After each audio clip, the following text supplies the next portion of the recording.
Hi, welcome to Demasked. I'm Frezzman, and today I'm joined by Recapitate's star, Dave Cap. Is it Capdevielle? Captive, Capdeville? yeah, the Okay. I, the I deep was. New Orleans that is spelled in all of my school year. Oh, you're cutting out there some.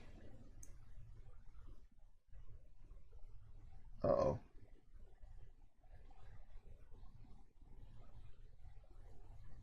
Why did it only start right when I started, like, recording? Can you hear me? I can hear you. You started cutting out there for a second. Okay, you want to start again? Because I don't want to. That'd be fine. I can pull the same enthusiasm.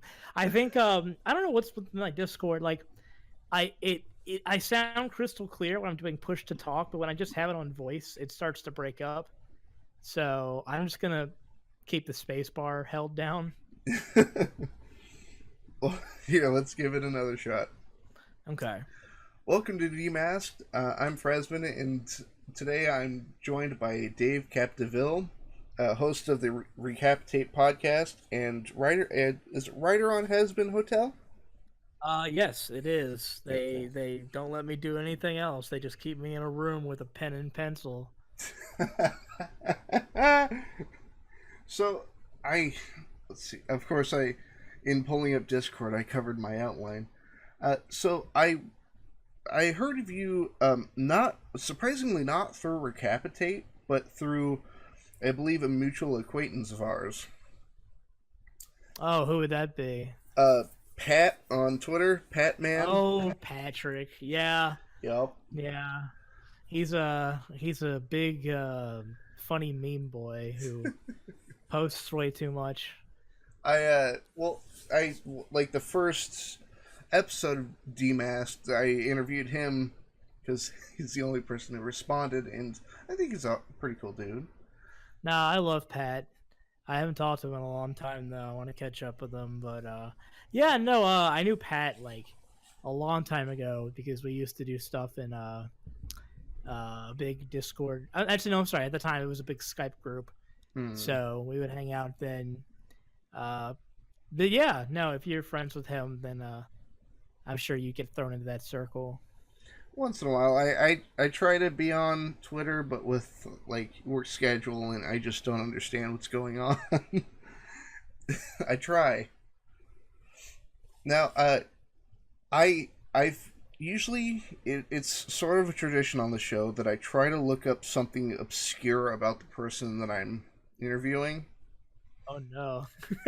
S- So, can you explain what Starter Squad is? Oh my god. Yeah, I can. That's my friend Shippage.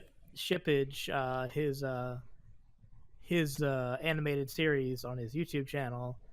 Basically, he takes the three original Pokemon characters. It's a 3D animated series, and it's the kind of show where it's like it's about Pokemon, but also not about Pokemon at all. Um, it just has like the models and the characters of Charmander, Squirtle, and Bulbasaur, but the story has nothing to do with Pokemon at all. The humor is, I would say, like as far PG as you can go without cursing. So there's a he's a very talented guy, Ship. But I was the only explanation I had for that was that I was a writer on the Halloween episode of that. Um Ah. and I also did some voicing in it.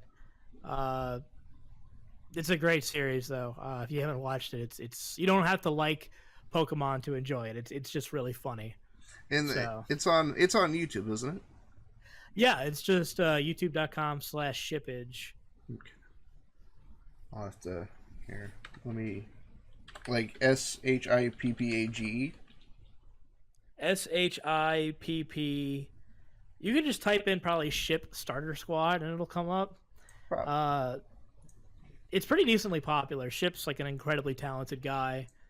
I won't say that to his face because he's my friend, so I'll tell him he's an asshole. But he is an incredibly talented guy. Like that. I'm glad we share that pastime. Just look at your friends and loved ones. Like you're pretty okay.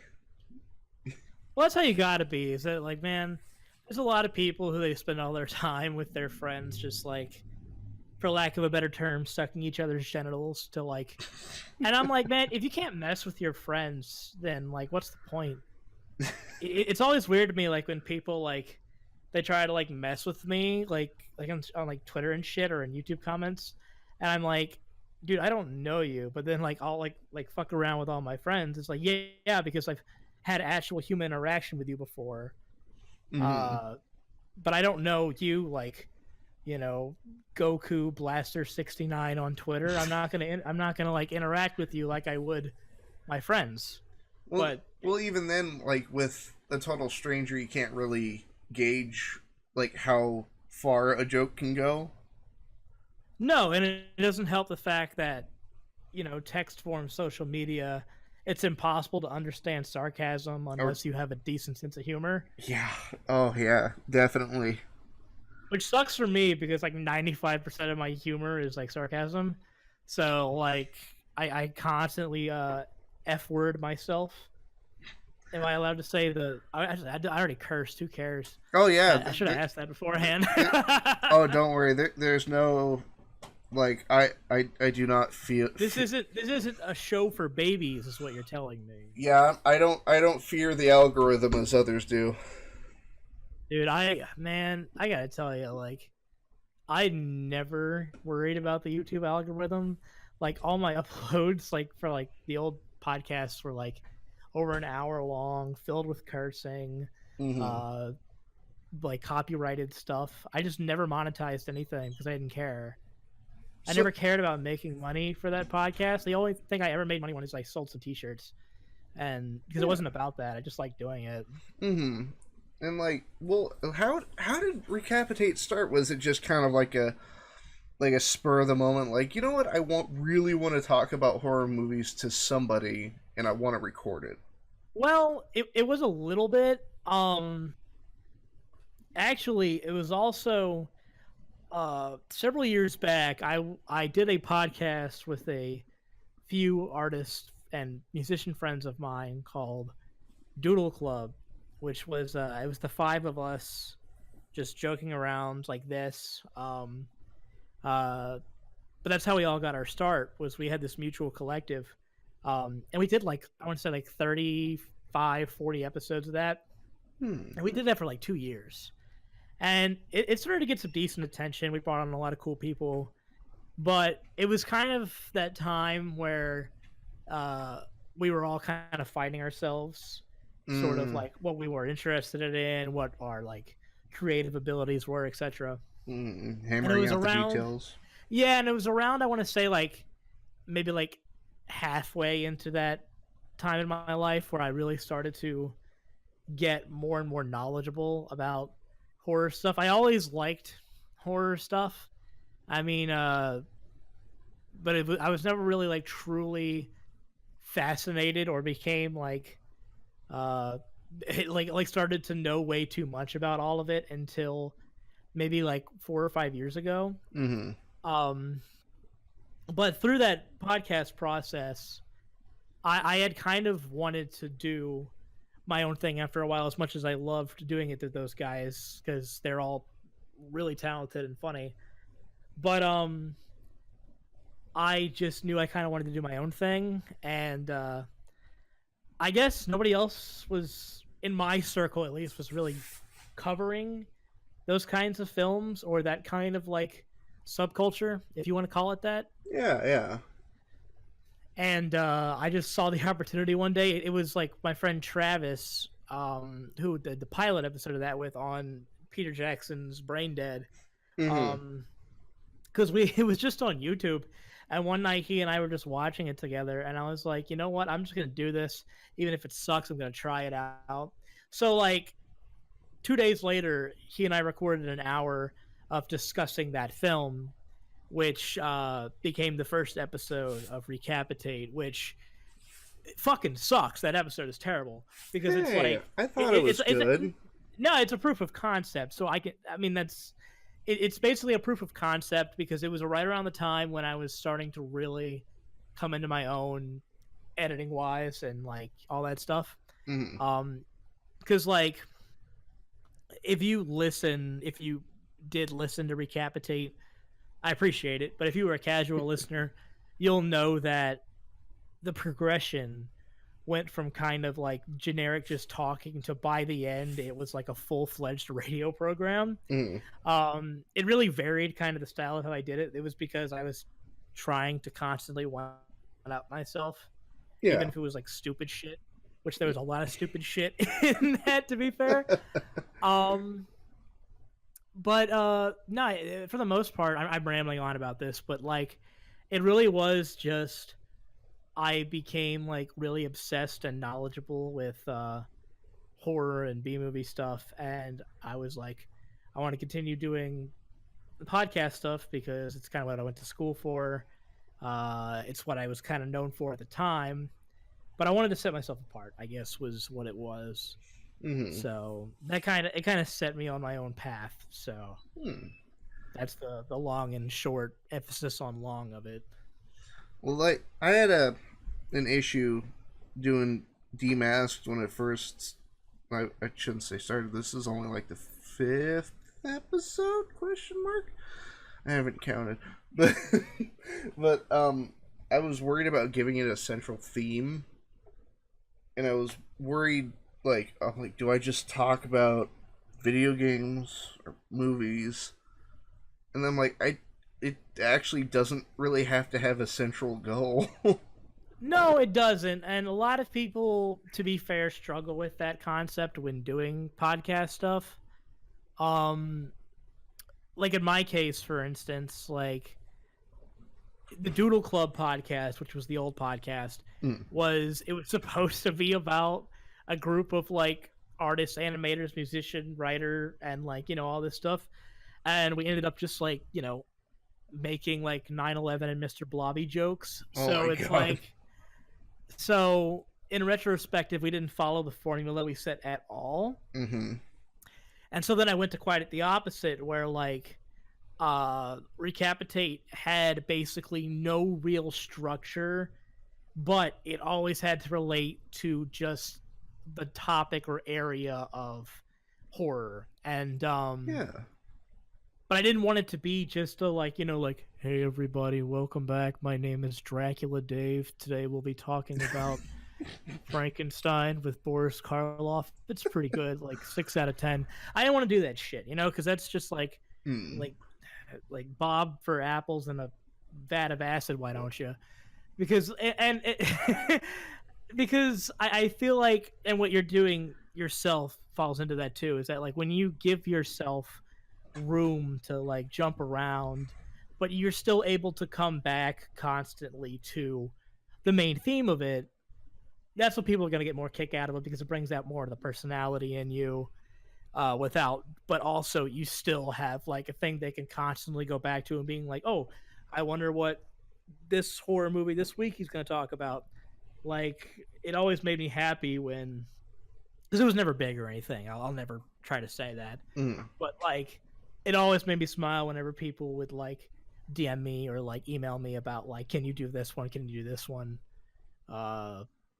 It's nice. It's nice that people want to hear what you have to say. I guess. So in the case of like your show, because it's more interview based, I've noticed, but you still allow the room to kind of, you know, you're not sitting here asking me my life story, which I appreciate, and I'm sure everybody else who comes on will also appreciate. Damn it, that was the next question. No. The whole thing, yeah. Can you start from day one? First thing you can remember? Well, the day I busted out of my mother's uterus was a proud day indeed.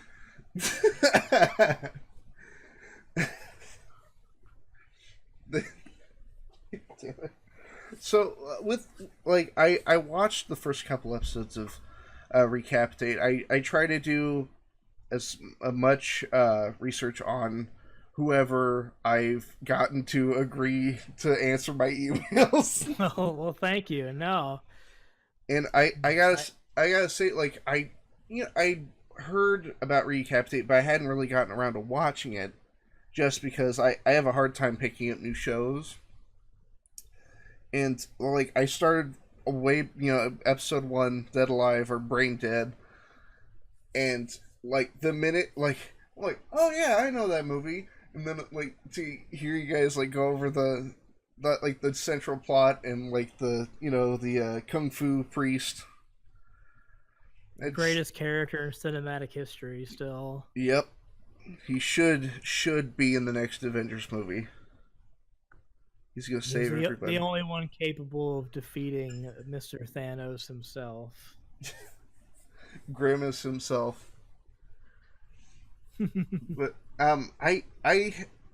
so how I usually find people for the show is, well, whoever answers my my emails, but and it's also the main idea is that it's people that I want to talk to, if that makes sense. Like, sure. Like, it's not like, oh, who's popular right now? Who would, so that, like, I'm not trying to interview, like, I don't know, who is popular right now? PewDiePie, is he still going? Yeah, I was gonna say, I can't tell you. I don't keep up with YouTube trends at all. I'm really bad. But no, I've been wanting to talk to you for a while, and I'm very happy I got you on here. No problem, man. It's all good. It's all good in the neighborhood, as Mr. Rogers once said. The hip hop hood. Mr. McFeely, like we weren't gonna act like he was a thug, right? Like, we all knew, right? He was delivering packages, if you know what I mean. He was constantly doing that. So, with a name like McFeely, he was McFucking up some some folks in Mr. Rogers' Playhouse Ghetto, as they call it. Just something about like Mr. McFeely, like being the one who acknowledges that. He's like, I McFucked up. NWA's debut album was actually a tribute to Mr. McFeely. Little people know that. Are you telling me the neighborhood's, like, the entire neighborhood is the founder of the Wu-Tang Clan? I am. I'm telling you that, like, the Trolley, King Friday, fucking, I don't know what it's like, Elephant Tuesday or whatever. Like, they're all part of and then just Method Man is just there too. Like he's just hanging out. Like the camera drops below the table where the puppeteers are working the puppets, and it's just Method Man. Dude, if I found out that like Method Man was the man pulling the strings on Mr. Rogers, like the 5-year-old in me probably would be like more confused than when he first found a Sears catalog. So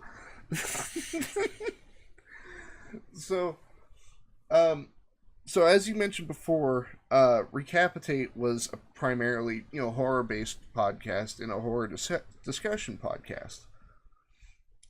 Would you say that it's mostly the current state of horror movies, would you say jump scares are kind of ruining horror movies? Oh god, that's a topic Mitch talked about a bunch. I think jump scares, in my opinion, like, they can be utilized really well. They really can. It's not too late, but they're overused. Yes, they are very much overused. But are they ruining horror movies? No, I think bad writing is ruining horror movies. But also, there has been this wonderful renaissance in the last 2 years of how horror's been doing. Like, last year was just full of decent horror movies. And this year looks like it could be even better. But it doesn't... I mean, yes, you can count on basically any big budget Blumhouse. I love Blumhouse, but I'm just going to throw them under the bus here. They're like really bad at it. Like not bad at making movies. I love Blumhouse, but like they're really bad at like relying on the cheap, jump scare stuff. Because there are exceptions, obviously, but like you're marketing to a mass audience, and the truth of the matter is, what a lot of snobs will tell you is that, like, oh, it's ruining cinema, and it's like, go choke yourself. But like, Yep. the truth of the matter is that people like us who are so fond of kind of like this, smaller subculture of horror, B movies and stuff, we're gonna be snobbish about that stuff because it's kind of like we know what to expect. But the thing is that I can't really critique, like, I don't know, Happy Death Day 2 for having jump scares, Mm-hmm. like, as much when I'm here, like, watching Surf Nazis Must Die, which is, inherently terrible, and laughing at it the whole time. Mm-hmm. But that's why I like it, No, bad writing is what will ruin modern horror movies, because jump scares are going to be a given.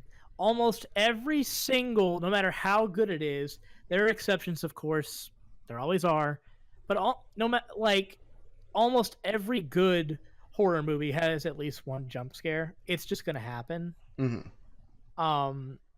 And it's mainly, one, because it's easy, and two, it's guaranteed to get a reaction from your audience. Mm-hmm. I've talked before about how there's a difference between being startled and scared, and Exactly. a jump scare falls to the startled category. But like, every single poster I have on my wall, of like some of my favorite movies, I mean, they all have like one jump scare in it. One of my favorite shows of all time, Ash vs. Evil Dead.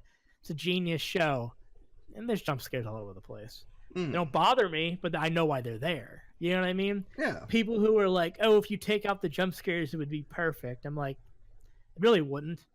Like that's not gonna make or break a film. But a lot of like horror snobs, they like to bring that up. Like, like a good one I saw was like a lot of big YouTube critics who I don't watch because they're usually terrible, but like, they were giving like Halloween, the new one, a really hard time because of its lack of like jump scares and stuff, which shocked me because I was like, no, normally you guys like tear stuff limb from how cheap this is. And then they also don't understand that Halloween, like, the original, like, it was very downplayed. Like, there was hardly any gore at all, not many jump scares. It was all relied on tension, right? And they were like giving it a hard time, saying like it wasn't scary. And I'm like, but you're the same people who are bitching about like watching Paranormal Activity, saying it was the scariest thing you've ever seen.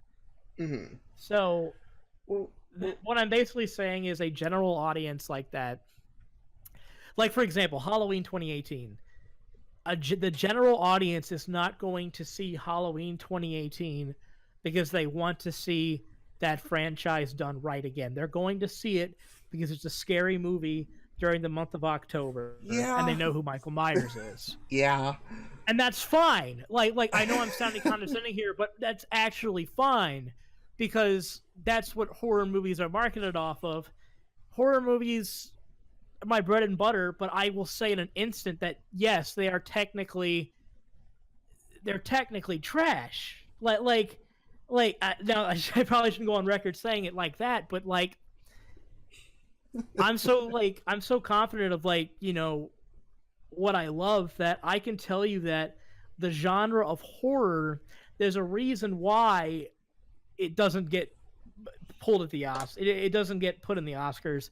It doesn't it doesn't get all these awards. It's because it's still to this day considered a trashy subgenre. I would love to see like I want to see like years down the road. I want to see you do like an anti-recapitate where like horror movies suck. Like they're great, but they suck. No, that's the thing though, is that like I have this thing where I can admit that the things I love, a lot of them are inherently terrible. But that's okay. Like I don't have to like worship like Jesus Christ every single thing I love. You know what I mean? Like I have a fucking 24 by 36 poster of Jason Takes Manhattan Hey, that's on my my favorite one. wall. Dude, I adore that movie. That movie is garbage. Oh yeah. Like, like, so I like you can admit how if you love something, it doesn't mean you have to be like, oh, it's flawless. Like, oh, Jason Takes Manhattan was the groundbreaking of cinema. No, it's not. Like, he punches a black guy's head off, Mm-hmm. and it's like, He drowns some guy in like a sludge barrel. my God, I love that GIF I made of just him walking by the radio and just kicking it. I love Jason Takes Manhattan because it is so goofy, but they know how goofy it is, Mm. and that's why they do it like that. Well, even that's one of my favorite Jason designs because it's not only that it's like one of the nicer looking masks that he has, but he's just wet constantly. Yeah, exactly. And like, They want to constantly reference the fact that his weakness is a body of water, which is mhm. why I think Jason versus Freddy is kind of underrated because I really like how they make Freddy the villain in that movie. They also almost make Jason like the anti-hero in it. Yeah, like there are several shots in that movie where they're like, you should feel bad for him. And like when he like near the end when he's like sinking into the water and they're like the main character and him like lock eyes and he's just kind of laying there. What was Yeah.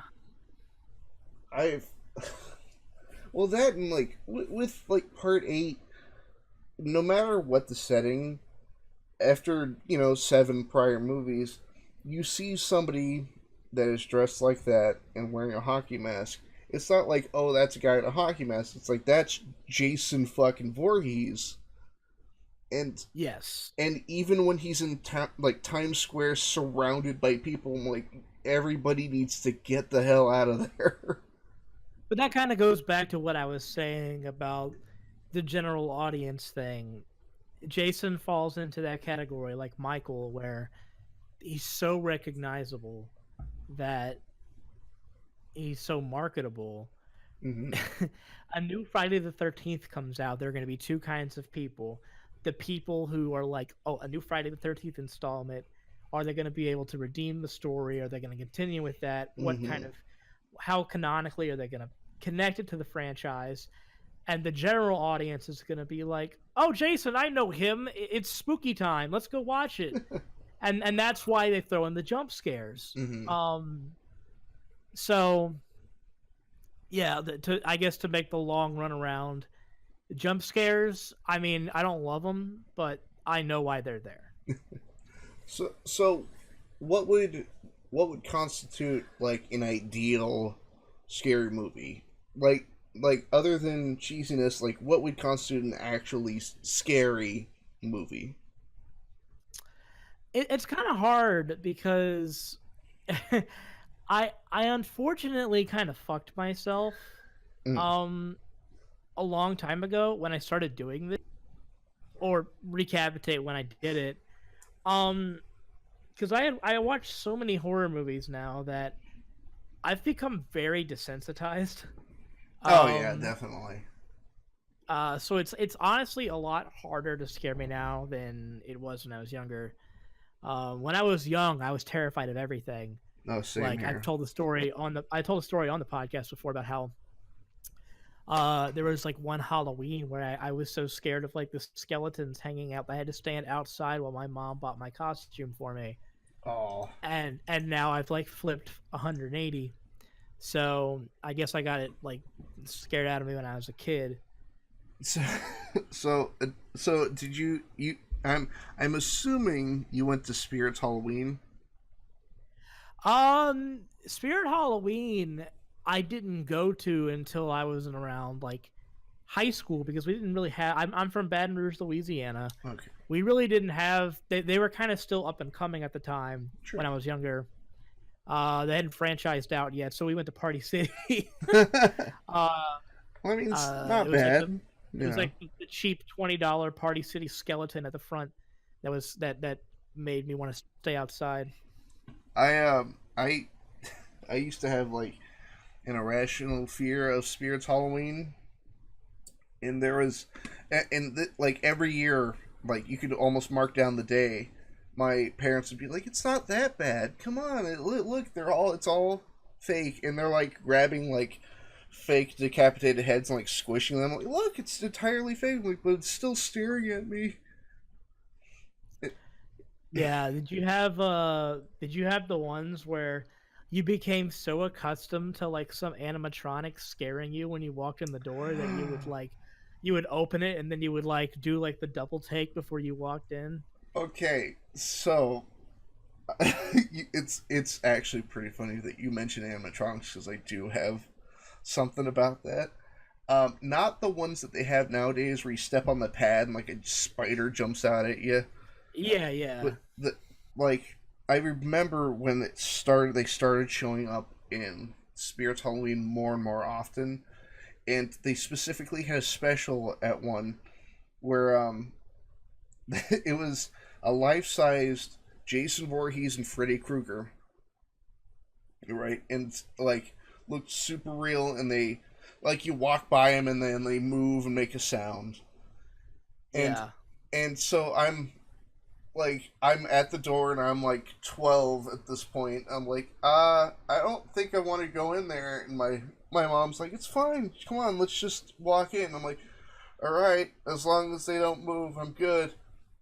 Then I take a couple steps in and like just as like in the middle of my mom going, it's fine. They're not gonna move. Just as the words leave her mouth, the Freddy one like starts turning and it goes, looks like somebody's having a nightmare. And I'm like, Oh yes. my god. And I'm like, all right, guess I'm gonna go sit in the car. I thought, you know where I thought you were going with that is that they were gonna like fool you where it looked like animatronics, but it was just like guys like in costume. Oh, I wish. So, have you ever gone to a haunted corn maze? Yeah, we actually had one growing up that it was just called the Corn Maze in Denham Springs, Louisiana. Mhm. And man, those guys like were really good at their job because they scared the shit out of us. And we went like every year as a field trip at my middle school too. Mm. Well, I got like the guys who worked at mine sucked, and they barely put any effort in because it was just like, oh look, that guy's wearing a ghost face mask, and he's also wearing a white Mickey Mouse T-shirt and jeans. And like in Oregon, where I am, there's not very many cornfields. Sure. But there is an area that almost specializes in I believe the area is called like Sauvie Islands, and like their whole marketing is like, we have a pyramid made out of hay that your kids can climb and push each other off of, even though it's like a 30-foot tall pyramid. Oh, great. So basically, you can go and sacrifice your children to Ra. Exactly. Like it didn't hit me how like fucked up that was until I got older, and they're like, "Hey, why don't you climb the pyramid?" I'm like, "Why do we have a pyramid?" That's just beautiful. I'm gonna look up. I'm gonna look up, and some kid's just holding a heart to the heavens. Yeah, just like doing Kali Ma, and his mom's like, "All right, Timmy, time to get back in the car." Okay, mom. But there was one year that I witnessed a guy quit working at the corn maze in the middle of the walkthrough. Oh, like he just gave up and told his boss, "I'm gone." Like like a little more than that. Like he walked out of the corn maze as we were walking in. Oh no! And so we're like, yeah, it's gonna be such fun. And then like the first guy just walks out of the car. He's like, fuck this, and he like pulls off his mask and walks past us. And, Oh, that's great. and They were probably paying him shit. oh yeah, or it was probably like quote unquote like he was probably related to the guy who owned the corn maze. But there's this one year where me and my wife went, and we got a little bit lost, and they had these like, I don't know if they had them You ever have those corn mazes that have the huge bridge that you can see the whole maze from? No, I didn't get to do one of those. Well, they're like few and far between, but they usually are like it doesn't help ever because you can only see kind of what's directly in front of you. And so like we get up on the bridge, I'm like, oh fuck, like I can see the tent from here where we went in, but how do we get out? And this guy, like something out of a '90s movie, just appears in my peripheral, and it's this like super wise like 45 to 50-year-old like just bald dude, and he leans on the railing. He goes, "You want to know how to get out of the maze?" Like, yeah, man. Like, sure. And he goes, "Go down these steps, take two rights and a left." I'm like, Man. yeah, I'm like, sure, dude. And I walk past him, and he's wearing like a security like jacket. I'm like, oh, okay, he works here. And we get down the steps, and we round a couple corners where we can still see the bridge. And I look back up at the bridge, and he's not there anymore. It's just like, oh shit. Like, where'd he? Oh god, was that a ghost? I thought he was like gonna fool you into being like, oh yeah, go over here. That's how you get out, and it's gonna be like some dude with a chainsaw. I was half expecting him to just like walk into the corn and fade away. You just become one with the plantation. Well, like that, I don't know why that was my gut reaction to like when I looked at the bridge. Like, oh shit, where'd he go? Like it didn't dawn on me that it's his job to kind of keep moving. Yeah. But haunted corn mazes and stuff like that were always fun. I always really wanted to do like my own haunted house, but it's just not cheap. If you want to like do a real good one.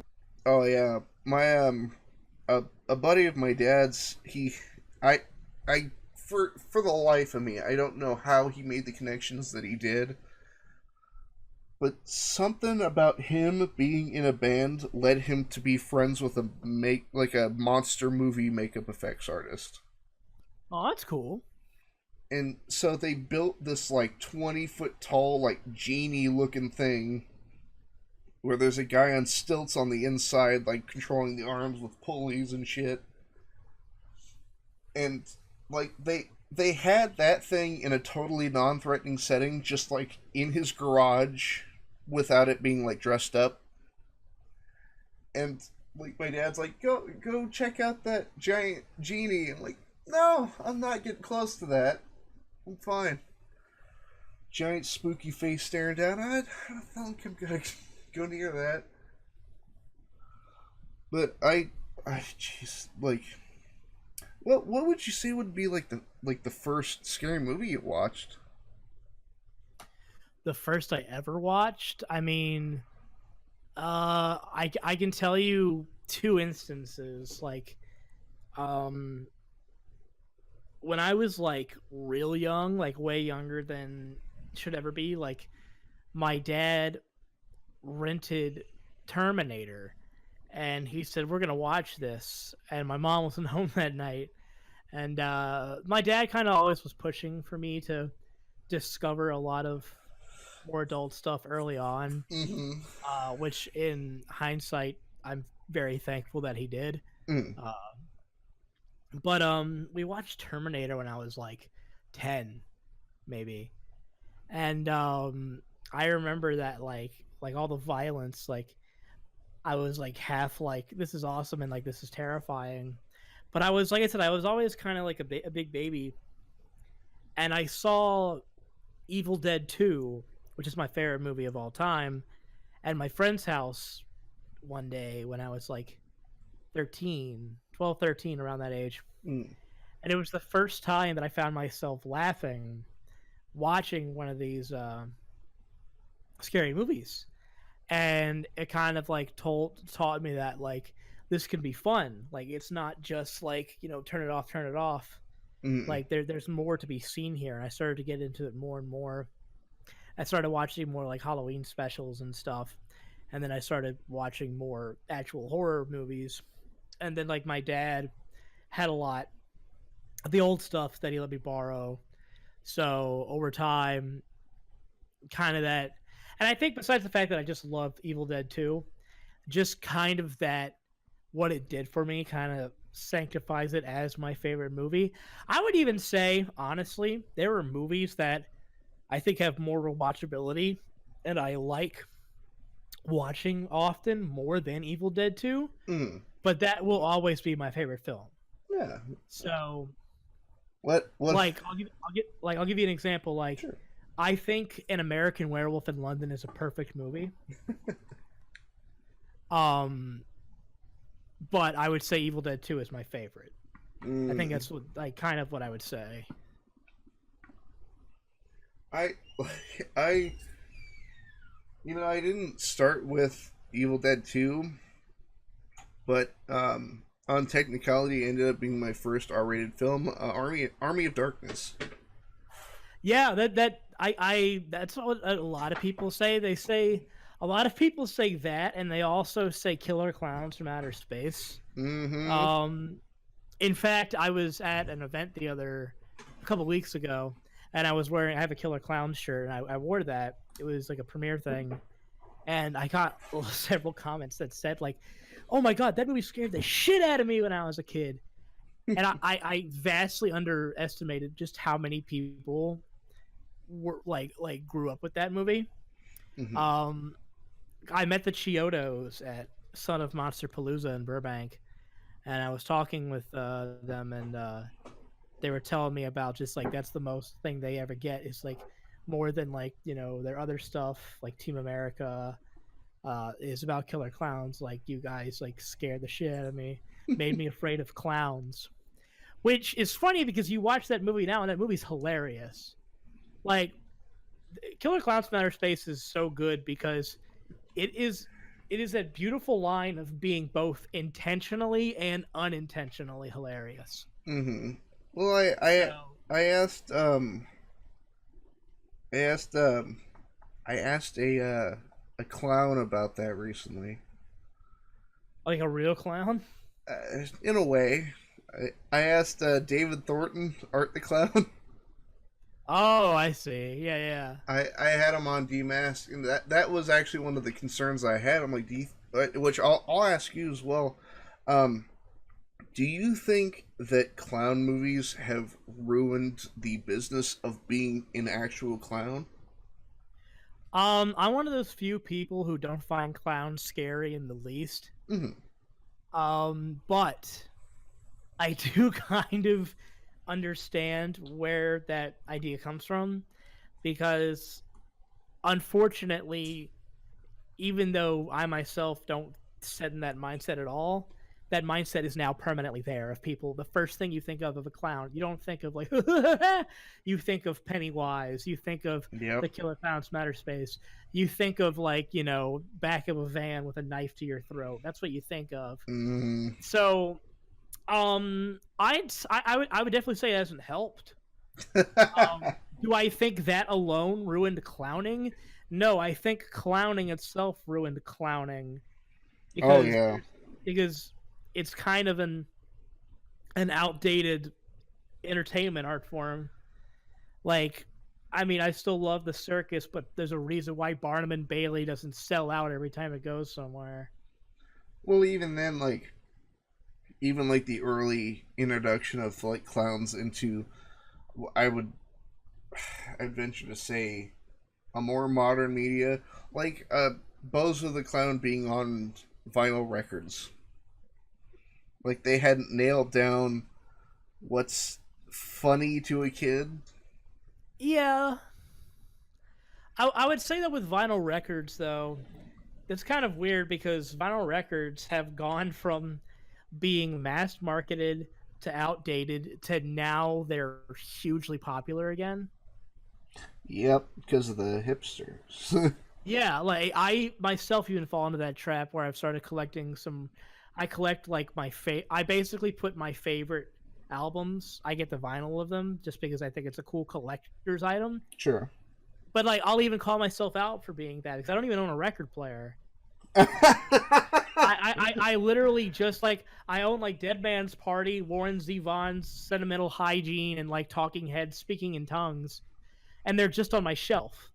You know what I mean? Like I don't have a fucking record player, even though I should buy one because they're not that much.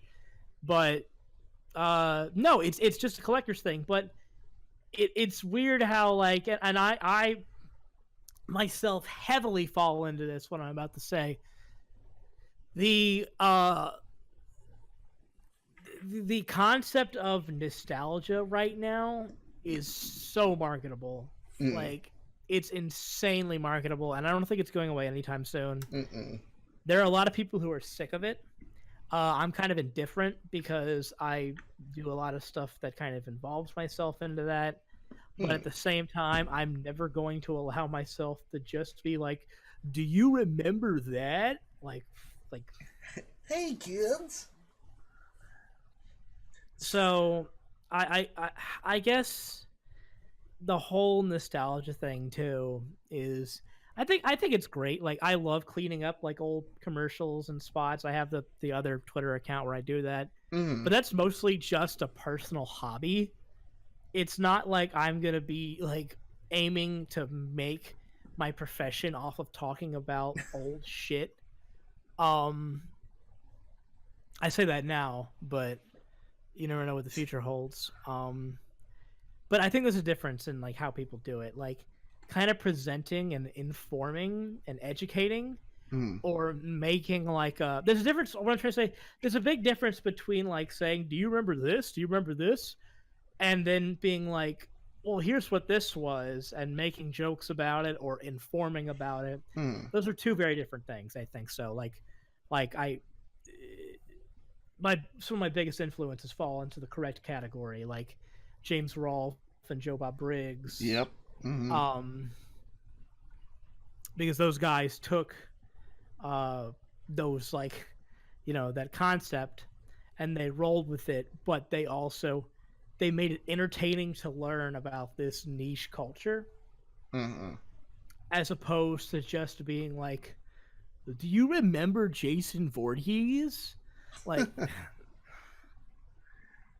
well, like a lot of like I do a lot of nostalgia like shopping, but it's almost entirely like it's not like, oh, that's from the 90s, so I have to have it sort of thing. Well, also there's a main difference too in the fact where it's like if you're doing it just for you, who fucking cares? Like if you want to own like something nostalgic to you or you want to talk about something, yeah, that's you. But if you're like trying to jam it down everybody's throat in a way where you know they're just doing it to cash in, I think that's what I'm basically trying to say, is that there is a large influx of cashing in on nostalgia. And it also, it's movies and video games as well. Oh yeah. I will say it's more video games than it is movies right now. Especially with the remakes and the remasters and all that. That, and then the overwhelming amount of people who want to be critics on YouTube. I say, I don't want to get too off topic, but I do want to say real quick that I made a tweet one time that I said that it's kind of sad that more people want to be critics than creators nowadays. And I got so much shit for that tweet, not for the reasons of me saying what I said was false, but for the reasons that people who were actual like shitty critics on YouTube basically being like this fucking sucks, like that kind of people. Yeah. They were telling me how much of an art form that was. It's an art form being a dick on YouTube. Yeah, well, unfortunately that's what gets you big on YouTube now, is that its negativity is so marketable instead of, and I don't know, I'm just kind of tired of it. Like I've part of me has just kind of shut myself off from that, where I just look for things that are informative or funny.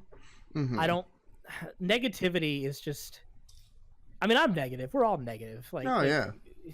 But I'm just so sick of like fucking like, you know, like why SpongeBob SquarePants sucks in 30 minutes or less. and I see that, and I like imagine like making this video and then going home to your parents at Thanksgiving and telling them what you do with your life. So what are you up to? I make videos complaining about children's cartoons. Yeah, I don't That's what know. I do with my spare time.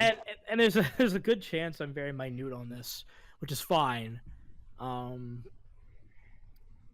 Because I don't want to overtake your show talk, like basically my old somebody once, if this sums it up, somebody once called me a 55-year-old man in a 25-year-old's body, and I think that sums up me entirely. Oh yeah, I have that same horrible feeling where like I look out over not only the landscape of like YouTube, but like, you know, Facebook bullshit. I don't understand how any of it functions. And like even the base concept of like taking a selfie or taking a picture of your food, you know? It's like, Well, yeah, I mean, all that I'm okay with. I understand that our like youth culture evolves. It's not that like sure. it's for me. I think it's just that um I have a very like kind of niche list of the things I enjoy, but it doesn't mean that you should okay, you know what, this is I'm sorry. This is how I think I'd sum it up. A lot of people kind of have niche things they enjoy, which is fine. But the problem I have with these people who do that are the ones who they have these niche things they enjoy, and they constantly tell you how much everything else sucks that doesn't fall into that category. They have to be right. Like I'm not gonna say any names because I'm not that kind of person, but like there are critics on YouTube, critics I put in heavy quotation marks, who they talk about like all these fancy like unknown Sundance art films and how genius they are, and then they'll shit on every single thing that comes out in theaters. And to me it's just so cringy. Because it's like, listen, if you enjoy the weird alternative indie flicks, that's wonderful. Sure. But you don't need to shit on literally everything else most people enjoy. Like I'll tell you, I live with my best friend Amin. He's like the biggest like video game and anime fan.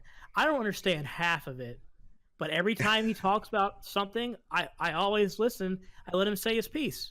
You know what I mean? Because I'm not going to sit there and be like, "Oh, I don't get it, so it's stupid." No, you know what I mean? That's so dumb, and it's so restricting. Like, if you enjoy something, you should be able to fucking talk about it all you want. And if you don't enjoy something, I mean, you can say you don't enjoy it, but don't put other people down for enjoying it. Yeah, that's all I'm saying.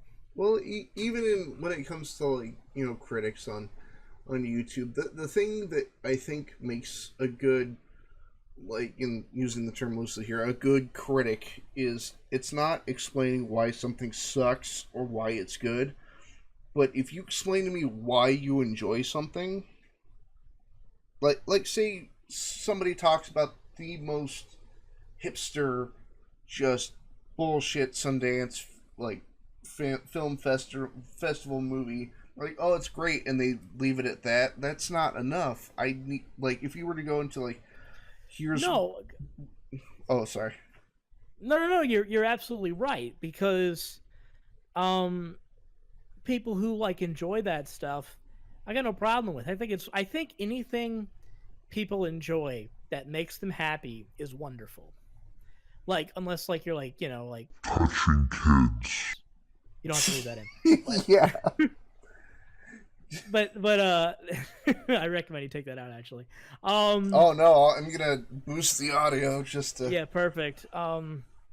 Yeah, just like put the bass up to like 10 and just murder everybody's eardrums. That's gonna be the entire episode, is just that 1 second loop played over and over. There's an undertone of white noise that if you listen to long enough actually makes you horny for children. That's gonna be played throughout this entire interview. Okay. This is completely. I know it's horrible to start with like this is somewhat related, but it's not related. So, have you ever heard of the Kuehl theory? The Kuehl theory? I have not. So, there's this video that this guy took, I believe it was a script, just a pre-written script, and he ran it through this like search engine over and over until it became its own thing. And what it is the idea of a Kuehl being a unit of measurement. So one Kuehl equals one step away from the reality of a situation. Oh no. And how he personifies this is he goes, like, say if you were to ask me for a hamburger, at 0 Kuehls, I would give you a hamburger. But at 1 Kuehl, you ask me for a hamburger, and I give you a raccoon. And then it's like a 3-minute tangent, but it feels like it lasts an eternity. But it all weirdly makes sense. And there's a moment where he says, like, it was like all cosmic noise ceases and becomes the note B flat. And like if you really pay attention to the audio, the note B flat is played throughout the entire video. Oh, okay. Well, that's clever. Yeah, it's just humming in the back, and like it got to a point where like it starts getting louder and louder. So I'm like, what's that noise? And I'm like, why does that note seem? Oh, Yeah, that reminds me of like I love Neil Cicerego's mashup albums, and my favorite of his is the second Mouth Silence, where the whole joke is that the other two have Smash Mouth, but this one doesn't. But there are constant hidden references to Smash Mouth. Yeah. And my favorite one is the album is like an hour long, but throughout the album during the transitions you constantly hear what sounds like wind in the background. You're like, what is that?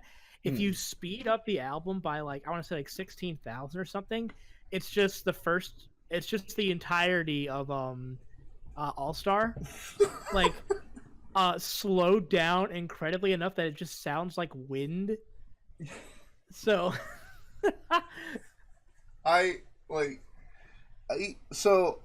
okay.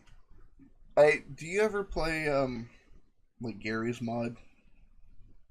I did when I was like 15. So I loved watching like YouTube Machinima based around that.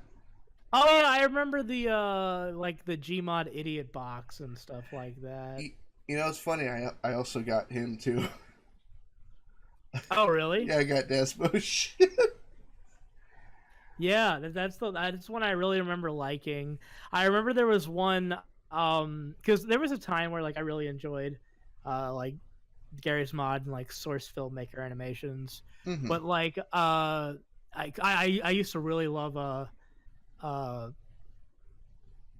Sanity Not Included. Yeah, a lot. Lyle's become a good friend of mine. He's a great guy. Super fucking hilarious. But I used to love that shit. And then at the same time, there was like, I remember constantly, I would show my friends this one, like, I can't even remember the title of it, but it was like a collection of like memes and like commercials from like the early 2000s that were redone in Gary's Mod in like one big like compilation. And it was like I got a bunch of coconuts from Monty Python, and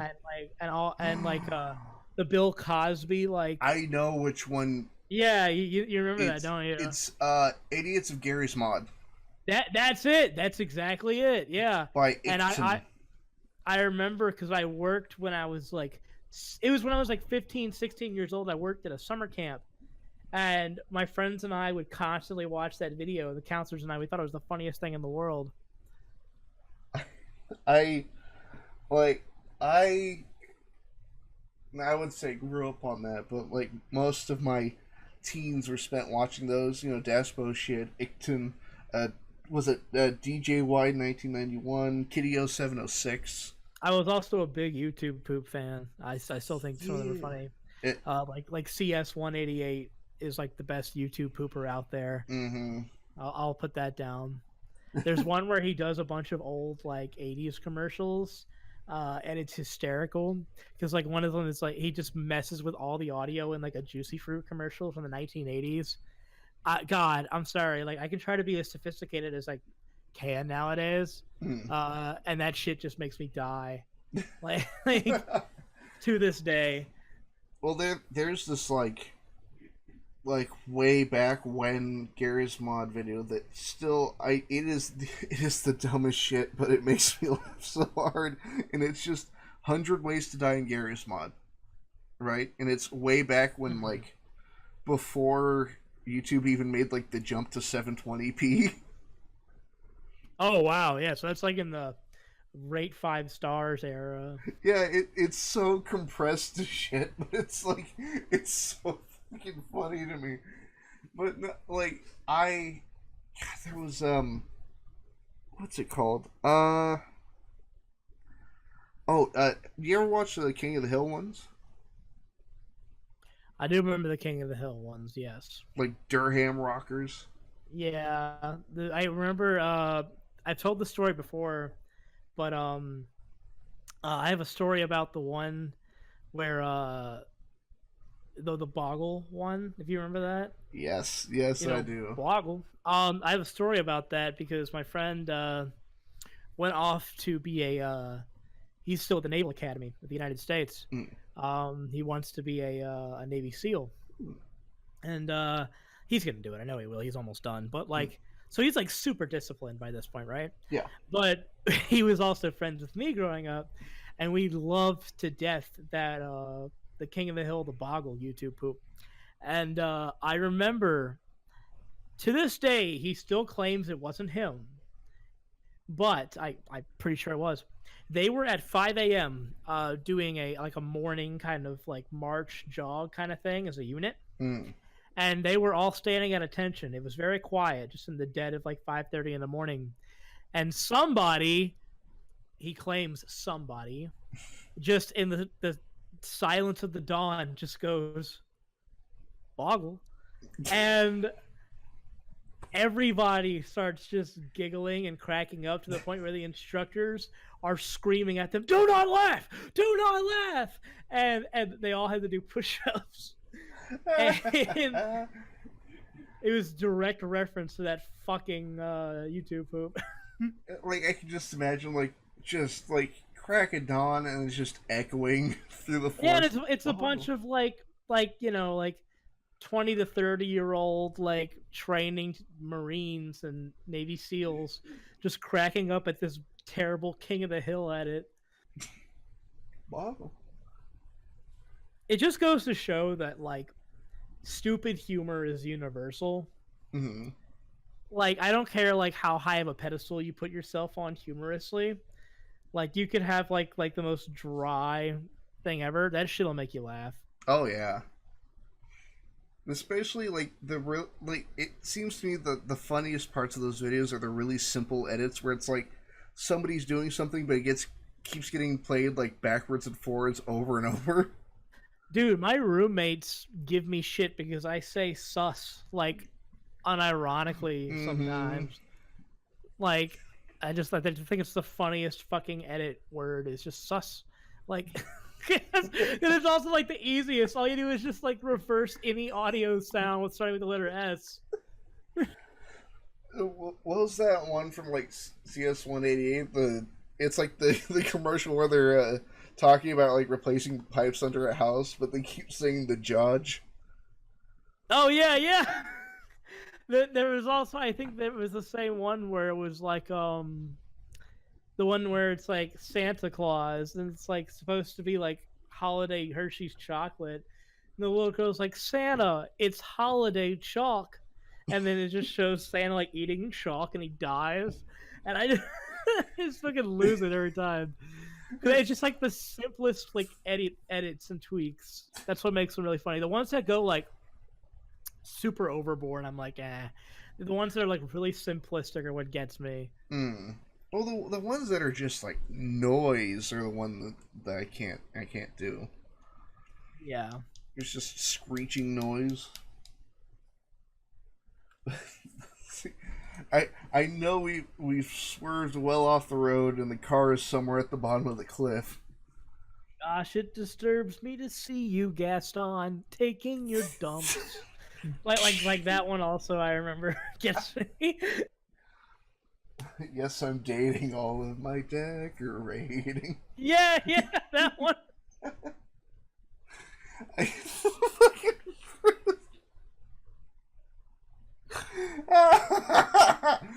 Wait, I think I'm like remembering that whole video in my head, but then I'm That was also CS188. Oh yeah. That dude is he's the best. In a million years, I don't think you hear this, but if you're listening, CS188, you're the best YouTube pooper on the platform. I'll say that. Oh, I'm gonna make sure he hears it. I would actually love to talk to that guy. I think he's really funny. I'm gonna cut out the audio and I'm gonna send it to him.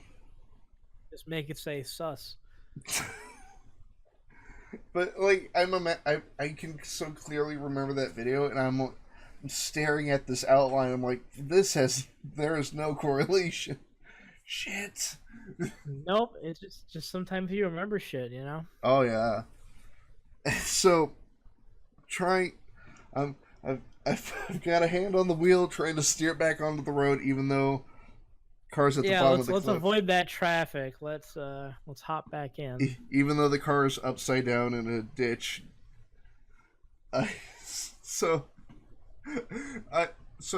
you mentioned before, in also you had Recapitate. I would say, if we're oversimplifying, your forte is scary movies. I mean, it's definitely like one of my main interests, you know. What would you say makes a movie scary? What part of it makes it scary? I think honestly, the scariest movies out there, the ones that truly get to you, are the ones that leave you with questions, because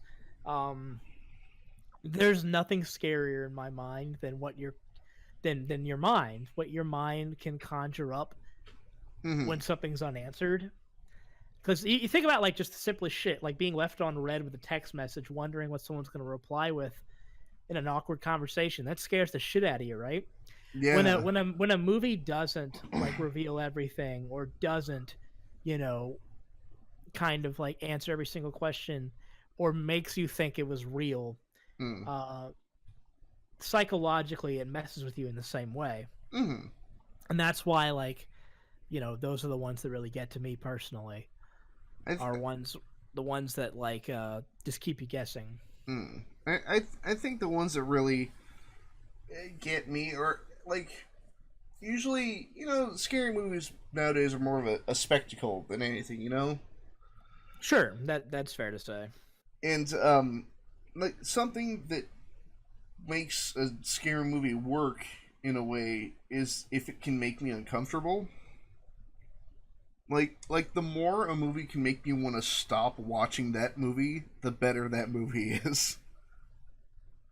Yeah. Or there was a really, really good self-contained horror movie I saw recently called The Invitation. Have you seen that one? I haven't gotten to see it, but I'm aware of it. Yeah. It's it takes so long for something to happen, but that the entire lead up is just so the kind of uncomfortable where you're I gotta leave, I gotta go. And so but the minute one where you see somebody and they're just standing at the end of a hall, and it's not like a ghost movie, it's people, and you just see somebody standing kind of in a doorway, they just got kind of caught standing there, and they're just smiling at the main character, just just kind of pleasantly, but for some reason that shot is just oh no, I gotta go. Yeah, it messes with you. It really makes you think Jesus Christ, this is so uncomfortable. Well, let me Jeez, with I'm thinking back just everything that makes me uncomfortable. I've got this thing against people like staring at me, but like not like, oh, if I'm having a conversation with somebody and they're talking to me, like that doesn't bother me. But if somebody, say I'm on public transit and somebody is stone faced just like staring a hole in the back of my head, like it's just like I gotta go. So some things like that. It's just varies from person to person. With you, I think it's just that terrifying thing of like you're in the embodiment of Rockwell. Somebody's watching me. Yep. There's always somebody directly watching me. But there, how was the Well, like, it even leads back to jump scares. Like jump scares, like you said, it's more scary versus scaring somebody versus startling somebody. And like there are a lot of scary movies that you see where it has a lot of unnecessary jump scares, like a lot of the Paranormal Activity movies, especially the first one. Like, do you remember the ending of the first Paranormal Activity? Yes, I do. Where she just jumps at the camera? Here's the thing, like, I give Paranormal Activity a lot of crap because I think it's the pinnacle example of a lazy horror movie. Mm. But, the reason why I say that mostly is because there are like 7 of those movies. Yeah. If they had just done 1, even 2 maybe, I would probably be fine with it. Because I understand it's its own thing, but it got to a point where it just got so marketable that it just became, like a waste of time. That entire movie series, out of that whole movie series, it had one good scare that is never called, like, there's no attention ever called to it. And I want to say 4? The one where they use, like, an Xbox Kinect. You know what I mean? It's that simple to make. Well, like I love, like, the idea of, like, not a jump scare, but like something that if you like you don't see it at first, but like you kind of realize you saw something. Like if you go back and watch like Marble Hornets, Yeah, okay, sure. like there's something in the background that isn't called attention to unless you really like it, unless like somebody else is like, whoa. But I know I'm terrible at explaining this because like I can so clearly see it in my head, but there's a shot in that Paranormal Activity movie where it's showing from the perspective of a camera watching the Kinect like use its sensors to kind of watch over a room. And so there's kids running around the house. They're having fun. Like all this, and it looks like nothing happens in that scene, and that there's just kids running around. But then if you look, there's something following them the entire time. Like there's like a human-shaped mass like floating directly behind them as they're running. Yeah, and that's a lot of fun because in that case, it's kind of what you don't see at first, and when you realize it is, it's when it's like, oh god. So it's like a payoff, but it's like a lot of payoff at once, which is why it messes with. Mm-hmm. And there's even like a scene directly after that where they're reviewing footage. They're like, "Ah, nothing happened," and like the characters don't see it, but you can see it. It's just, or like The Strangers, where the bag-headed man is just standing in the background most of the movie, or not most of the movie, like a one whole scene where she's walking through the living room. Yeah. I like I it's a thing I have where I can so clearly remember really obscure details. Like how the optimal Yeah, and when something like that sticks in your mind, it's hard to get rid of. Well, it makes trivia a lot of fun. Sure. well, Ken Cruisinger was in part 8 of Friday the 13th. He's the chef that gets thrown into the mirror. Yeah, and it's like once you know like this wealth of knowledge about stuff that, you know, I guess it's funny like when you have a lot of knowledge about things that like don't really matter, it's kind of fun to play around with, I guess. Mm. What would you say would be the most obscure piece of like movie information that you have? Um I have a videotape called Rock and Roll Wrestling Women versus the Aztec Mummy.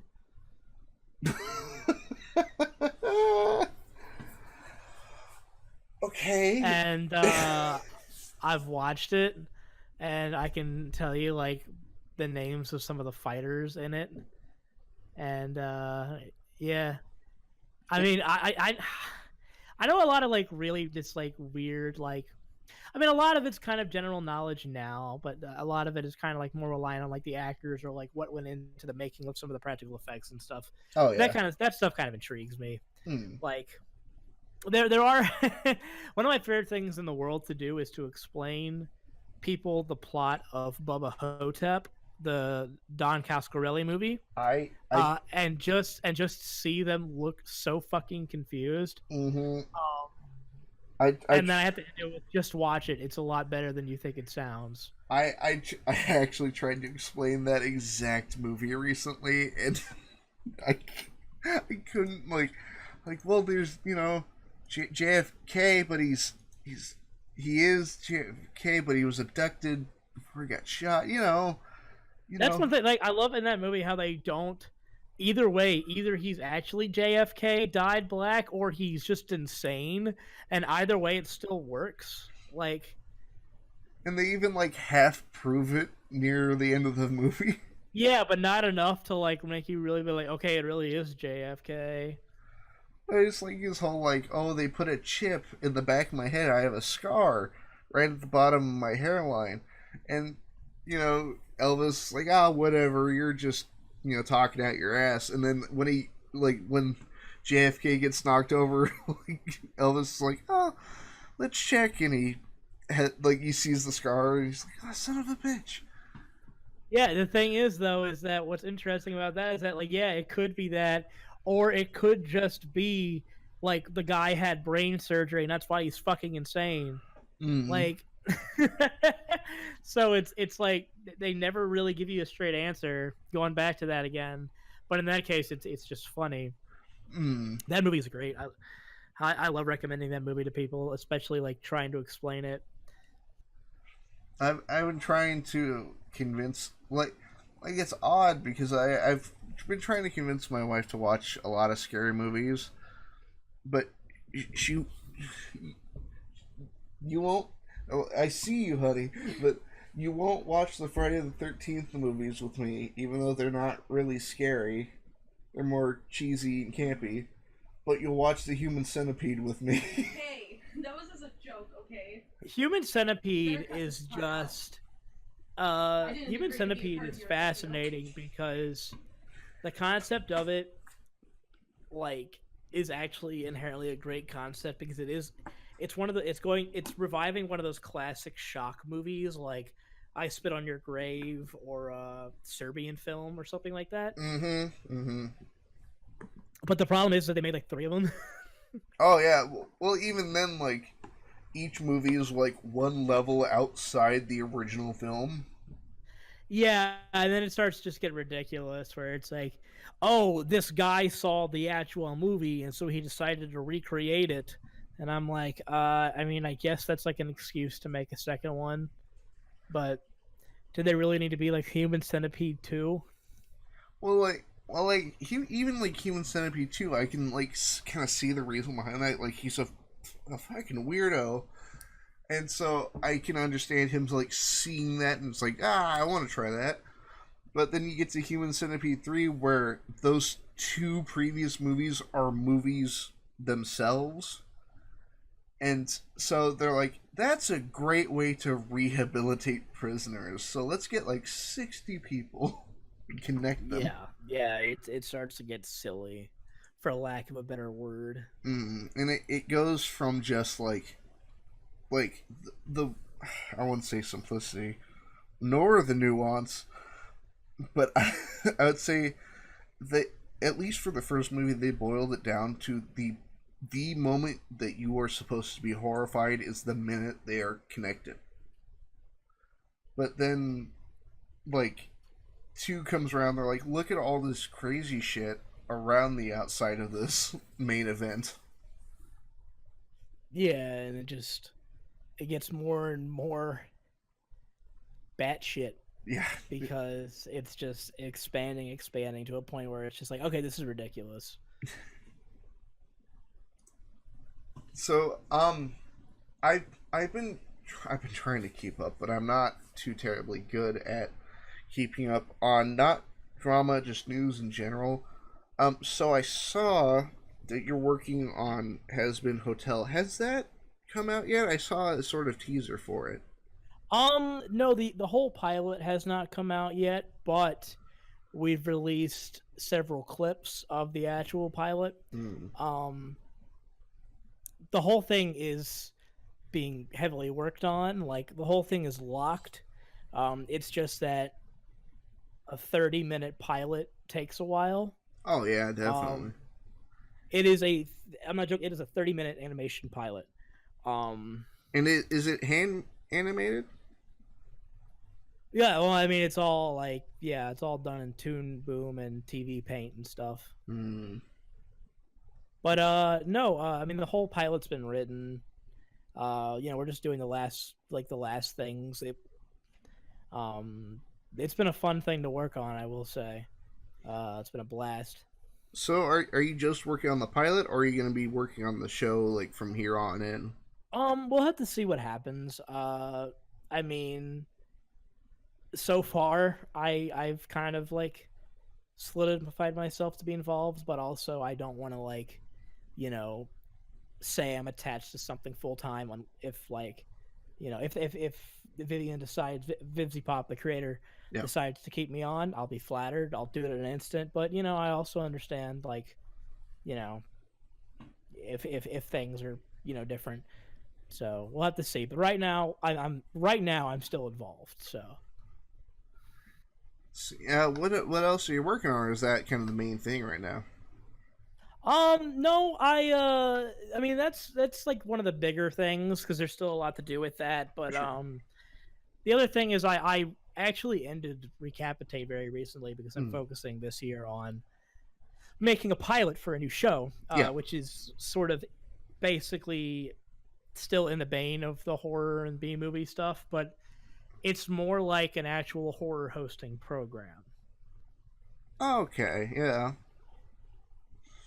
So a lot of people have speculated that I'm making a movie, which I have ideas for, but it's not what I'm focusing on right now. It's I don't want to go into too much detail because I want to keep a lot of it kind of under wraps because there are a lot of people involved and there's a lot to do on it. But it's basically like my version of a Monster Vision kind of. nice. Or like I don't want to say Svengoolie. No, in the vein of Svengoolie or Elvira or Monster Vision, but with myself as the host, my sense of humor. I'm going to pick the movies. There's going to be a whole set involved, like guests, set screening the movies. It's going to be like, I want to kind of like bring back that like Saturday night in the 90s and early 2000s feel. Yeah. Where it's like you could only watch these like weird horror movies with a host who made them like funny and more tolerable, I guess. But it's also like it's gonna be more with my sense of humor. Yeah. And like we're building a full on set. There's like kind of a lore behind the whole thing. It's a lot of fun. We like it's very much combining basically everything I've done up to this point. It's the first thing in a while that I've actually been super excited about because it's fully my own. I've kept quiet about it though because basically, I mean, I don't mind talking about it here, but like I want to put a piece of it out, like a teaser, before I really start talking about it, because I feel like it's better to just kind of show a product than just hype it up. You know what I mean? You know what? Like, that's like everything you've described gives me like a lot of hope for that. You know, like the fact that you said there's like a set like lore behind it. Like that's the kind of stuff that I want out of a show that's kind of in that style. If then, Yeah, and I don't like.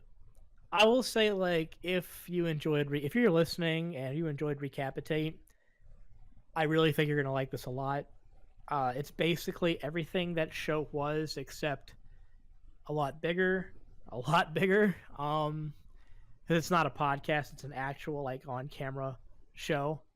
is this going to be on YouTube or on a? No, there's TV? no way this could be on. There's no way this could be on YouTube. This is a pilot I'm shooting, like for pitching purposes. Okay. That I will release. I will release the pilot no matter what, so everybody can see it.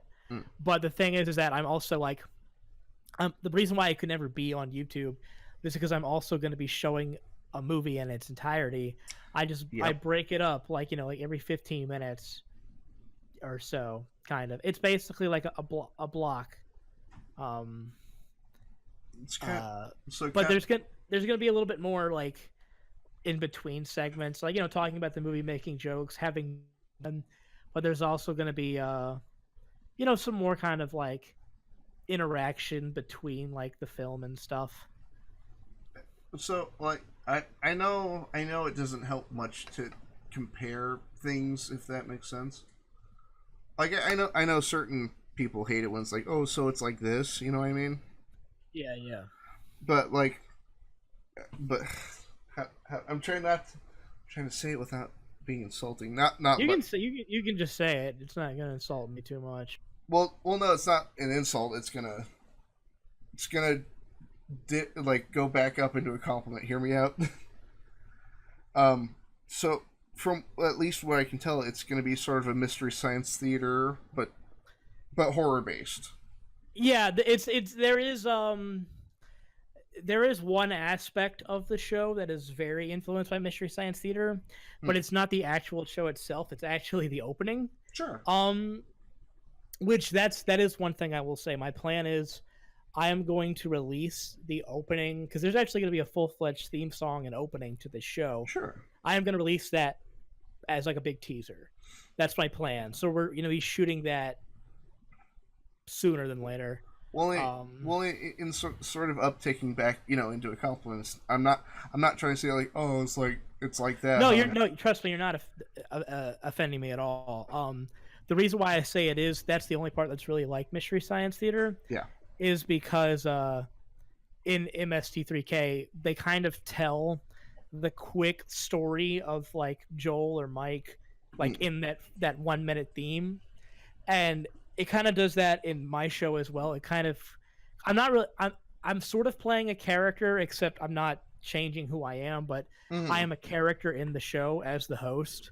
And I don't want to spoil kind of what the setting is or the lore is. I'm not going to do any of that because that's all secret. But it is in the theme song going to kind of explain like how I ended up in the position I am in. And that's kind of the comparison I will say to MST3K, where Dr. Forrester, like shooting him off into space and stuff, kind of like that. Like it's very like a story kind of opening. So yeah, and like I feel like I need to clarify. This is like something that I love the idea for. I really love the idea for it. I do have a quick question concerning the show. It's not spoiler based. So, what's the over/under on me being on it? I will have to see, because there's a lot I want to do with it, because I'm not necessarily looking to make this. in all honesty, I will say this. I'm not looking to make this kind of like a YouTube show Sure. because I want this to be like an actual show because like I have a lot of friends I had on Recapitate who I love dearly, Mm. and I'm glad I made wonderful friendships through this. But the truth is, a lot of them probably won't be returning because I want this to be more focused in the actual horror community. Sure. So a lot of the guests I'm going to have on will actually be people who were involved in that. Now there'll probably be some obscure people, Oh, sure. but I'd like to be kind of more in that vein. Not to say that I wouldn't have because there are certain people who have made their way through the internet who I'd like to have on the show, who I've spoken with in the past. But for the most part, I'd like it to be more kind of like film and like actor, director, practical effects artist kind of people. Oh yeah. Because I feel like and then also some I don't want to give too any spoilers in this, but like also some people who are kind of outside of that circle, but also aren't really like involved in the internet either. Like my plan is, if everything goes right, there will be a few surprises of people being like, really, this person's on there? What? You got who? What? Yeah, and like they don't correlate to kind of the theme, but in a way they do. Like it's hard for me to talk about this without spoiling anything. My apologies. And for the 4 people who like care about me, I'm taking away from them. But for like a split second there, I thought you were gonna go, yeah, for the 4 people who listen to this show, like, that's a joke. No, that's a joke I would make on my own program, not yours. But yeah, so. Well, I mean, we're broadcasting to all 30 subscribers. Hey, you know what? That's as long as you got 30 good loyal people, that's all that matters. I find it funny that my most popular video on my channel is one that I made entirely out of spite and took the least amount of effort. Oh yeah? It's just a cutscene from Army Men Sarge's Heroes. Oh my goodness! but somehow, some way, it has like a couple thousand views. Hey, whatever gets you. That's what I always say. I mean, hold on, let me check the number on that. Like, it's my first video, so it's. Holy shit. Oh god. It's 2,479 views. Wow, man. That's pretty good. And it's like a 2-minute video, and I can't, there's no commentary, no editing. What's going on? But, you know what? It was a whole lot of fun having you on. I know it took a little bit because our schedules are kind of messed up, especially with you moving house and all that. But mine's unpredictable. Yeah, but I'm so happy that you came on, and I'm very glad you sat down and talked with me for an hour and a half. Jeez. Well, I really enjoyed it, man. Thank you so much for having me on. Well, thank you. Well, hopefully, actually, one last question for you. Would you be open to coming back at some point? Yeah, if you want to have me back on, just hit me up. I'm down. I gotta get, I gotta figure out a way I can get a hold of different people, because, I don't think email's cutting it, man. That's actually funny, because email is kind of how I primarily contacted through business email, but...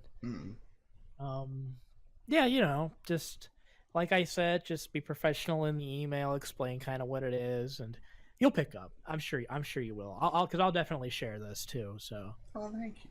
I've just been more honest in asking people instead of kind of beating around the bush. Like, hey man, you got an interview show, love to talk to you. Yeah, just kind of explain what kind of what you're looking for in it, and if it's, I mean, it's all you need to do. Yeah. So, But a lot of people are busy. That's mainly what it is. A lot of people aren't just going to blow you off. So, But hey, thanks for coming on. For those watching at home, thank you for watching, listening for the hour and a half. Hopefully, edited down. Because I gotta do all that editing work. But have fun. oh yeah. But thank you very much, Dave, for coming on. Absolutely, Mr. Frezzman. Put in a funny joke right here to wrap it up. Knock knock. Who's there?